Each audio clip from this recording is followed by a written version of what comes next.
Several people have asked me why we do rapid-fire questions at the end of interviews, specifically the interviews with political candidates. The reason is quite simple. It allows us to ask questions that are not rehearsed and that are not abstract. Political candidates, specifically those that are running for the first time, are always asked the same questions. What are you going to do about taxes? How are you going to address the parking issues in downtown Timmins? What are you going to do about potholes? The problem with those questions is that once they are elected, candidates quickly realize that cutting taxes comes at a price. That the real problem with downtown parking is that everyone wants to park right outside the store they're in, as opposed to walking a block or two to get there. And they also realize that the much larger infrastructure issues in Timmins right now than potholes.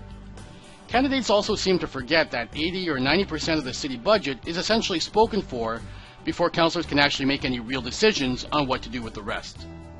I'm not interested in what candidates think about parking and potholes, because those items seem to come up during each election, and each time there are candidates with great solutions, and yet 4 years later, here we are talking about parking and potholes.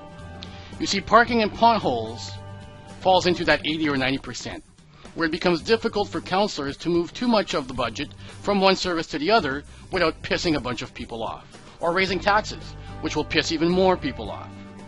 You see, I ask the rapid-fire questions because they provide some insight into the person, who they are, what they are about, and what their journey has been like. I don't want to hear candidates talk about parking and potholes. I want to know which candidates will be wise enough and thoughtful enough to make the tough decisions on the 10 or 20% or so that they do have full control over. And that's why I ask the rapid-fire questions.